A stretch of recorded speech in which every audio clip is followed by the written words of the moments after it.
दोस्तों, यदि आप दिल्ली गवर्नमेंट के किसी भी डिपार्टमेंट में जॉब करते हैं, यानी दिल्ली गवर्नमेंट के एम्प्लॉय हैं, तो आपको Delhi government employees health scheme, जिसको पॉपुलरली DGEHS कहा जाता है, उसकी मेंबरशिप लेनी होती है और इसके बदले में आपको हेल्थ स्कीम उपलब्ध करवाई जाती है।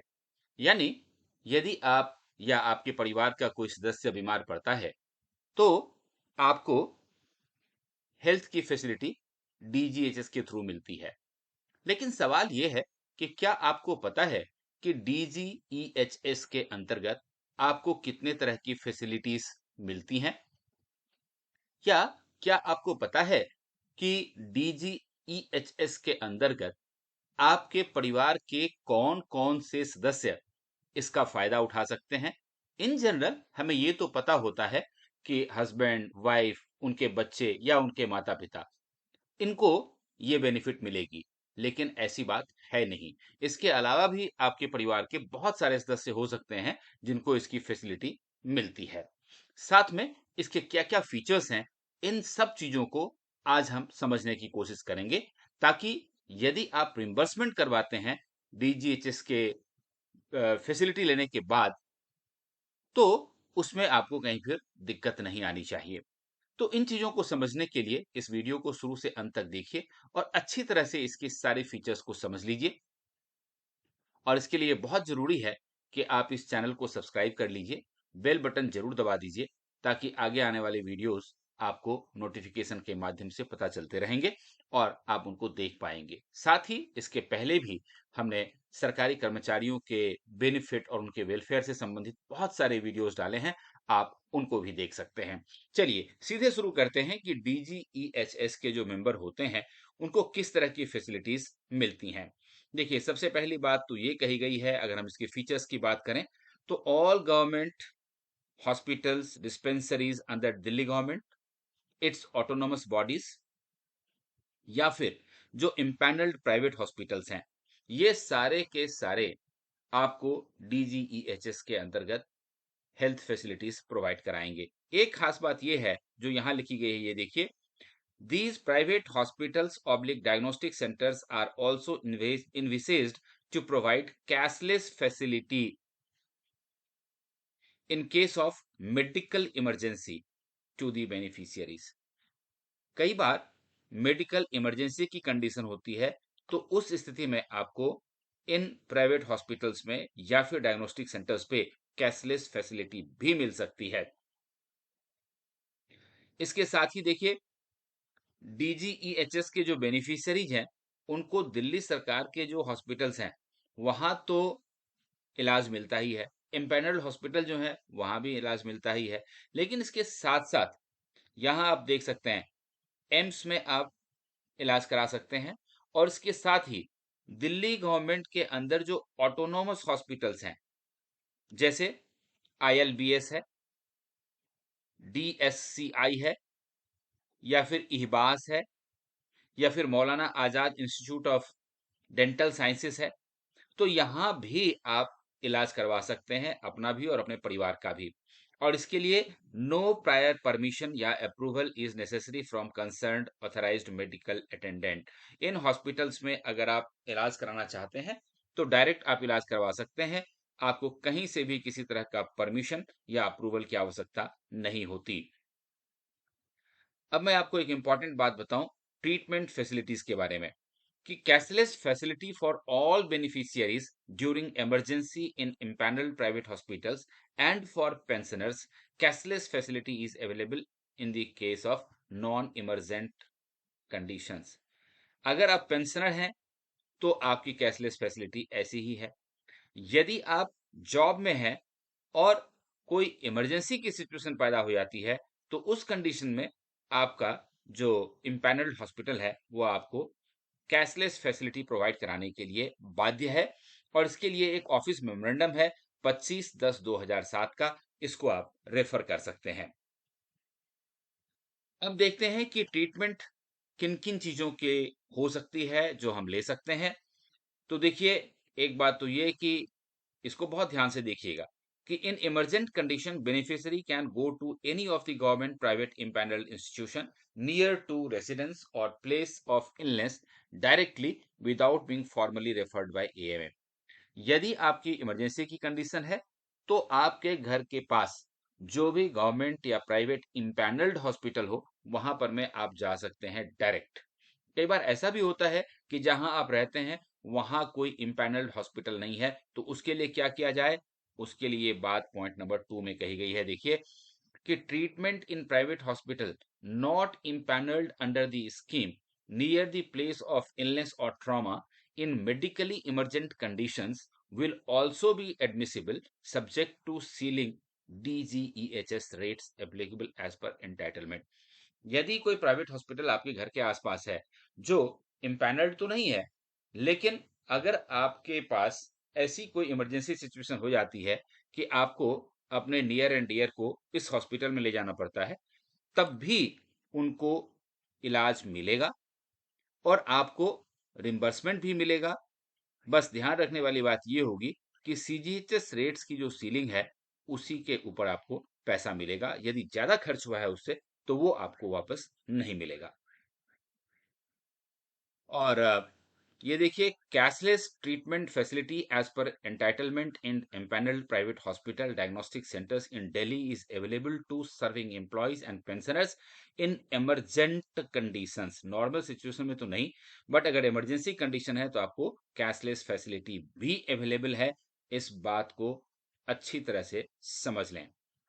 और इसके अलावा देखिए कि reimbursement of cost of various artificial appliances. कई बार क्या होता है कि कई तरह के आर्टिफिशियल अप्लायंसेस बॉडी में लगाने पड़ते हैं, तो उसके लिए भी आपका रिम्बर्समेंट होता है। जैसे अगर किसी को हार्ट पेस मेकर लगाने की जरूरत पड़ी, या मान लीजिए कि रिप्लेसमेंट ऑफ पल्स जनरेटर करना पड़ा, उसके बाद जो हार्ट वाल्व चेंज करना होता है उसका भी रिम्बर्समेंट होता है, हियरिंग एड का भी रिम्बर्समेंट होता है, इलेक्ट्रॉनिक्स लाइनेक्स का भी होता है, नी का भी होता है, हिप का भी होता है अगर आपको इम्प्लांट कराने की जरूरत पड़ी, इंट्रोक्यूलर लेंसेज का भी होता है, कोरोनरी स्टेंट्स का भी होता है जो धमनियों में लगाया जाता है। अगर ब्रेन इम्प्लांट करने की जरूरत पड़ी तो उसके लिए भी आपको रिम्बर्समेंट मिलता है।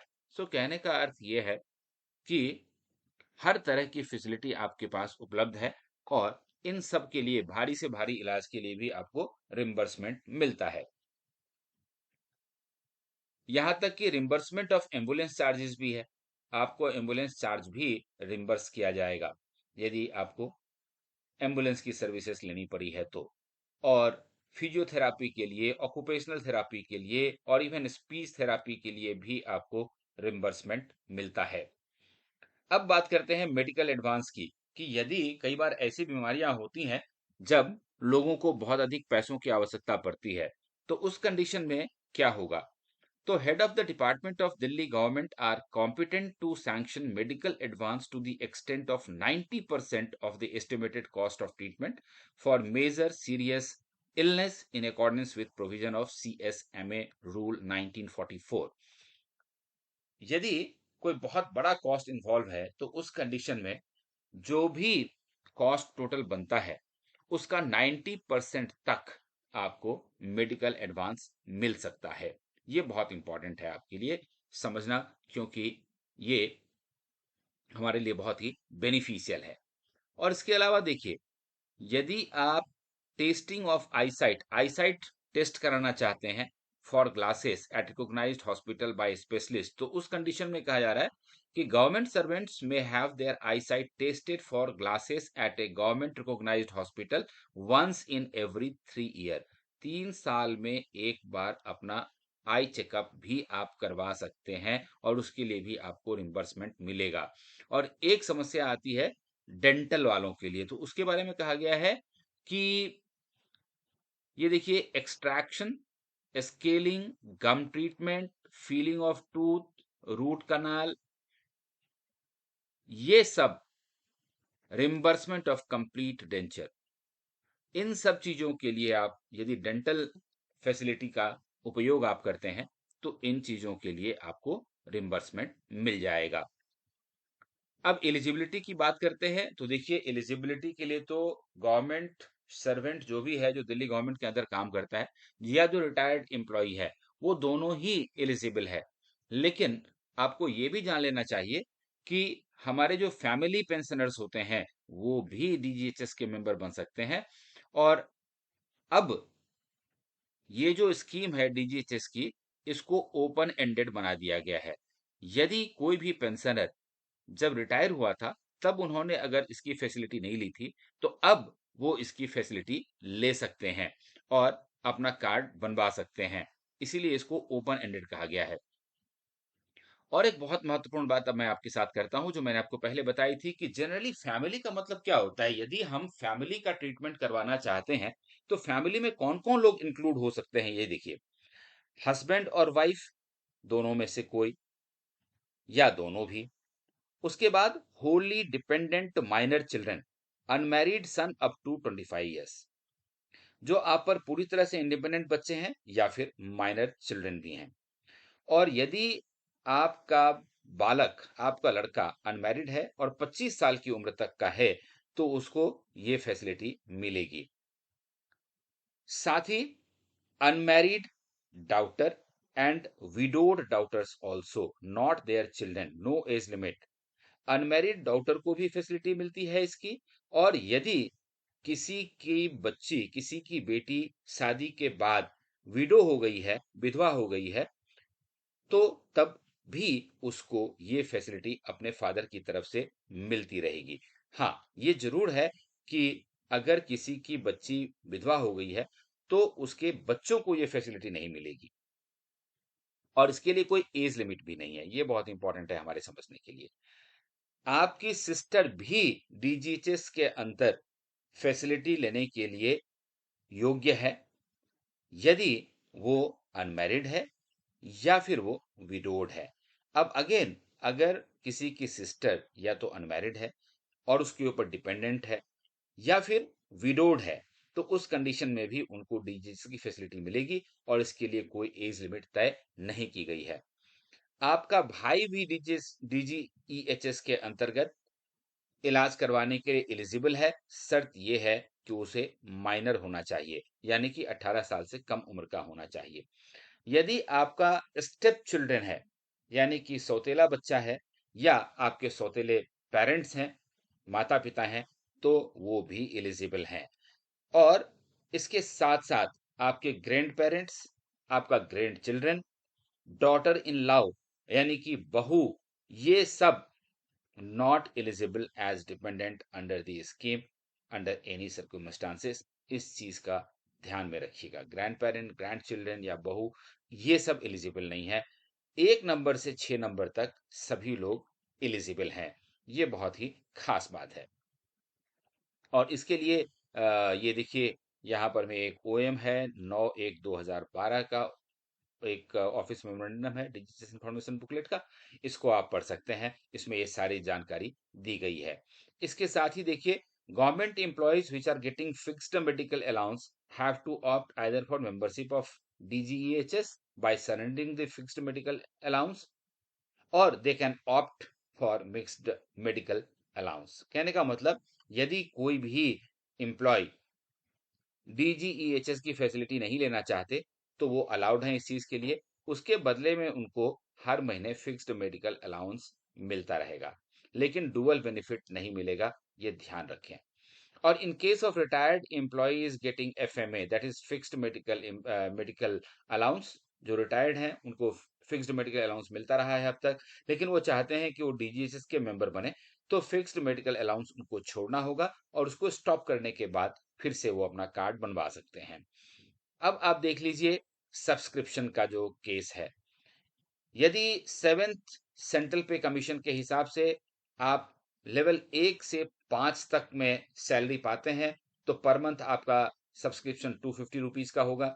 यदि आप लेवल 6 में आप काम करते हैं तो आपका 450 पर मंथ का मंथली सब्सक्रिप्शन जाएगा। यदि लेवल 7 से 11 तक का सैलरी आपको मिलता है पे मैट्रिक्स में तो आपको 650 रुपीज पर मंथ कटता है। और यदि आप लेवल 12 या उससे ऊपर के पे मैट्रिक्स में आते हैं तो फिर आपको 1000 रुपीज पर मंथ आपका मेडिकल सब्सक्रिप्शन डीजीएचएस फैसिलिटी के लिए कटता है। और इसके बदले में जो आपको इंटाइटलमेंट मिलता है वो देख लीजिए। Entitlement of ward for indoor IPD in empanelled hospital. यदि आप इम्पैनल्ड हॉस्पिटल में जाते हैं इलाज के लिए, तो 47,600 तक की यदि आपकी सैलरी है तो आपको जनरल वार्ड की एंटाइटलमेंट है। 47,601 रुपए से 63,100 रुपए तक की अगर आपकी सैलरी है तो आपको सेमी प्राइवेट वार्ड मिलेगा। और यदि सेवेंथ सीपीसी के हिसाब से आपकी सैलरी 63,101 या इससे ऊपर है तो आपको प्राइवेट वार्ड की फैसिलिटी मिलेगी। तो आपको ये सारी फैसिलिटीज जरूर जाननी चाहिए। दोस्तों, आज एक बहुत ही इम्पॉर्टेंट हेल्थ के विषय में हम लोगों ने बातचीत की। इसी तरह के आपके वेलफेयर से संबंधित और भी वीडियोज हम लाते रहेंगे। आप इसको लाइक जरूर कीजिए। किस तरह की वीडियोज आप देखना चाहेंगे वो आप कमेंट बॉक्स में लिखकर जरूर बताइए और इस चैनल को सब्सक्राइब जरूर कर लीजिए। All the best.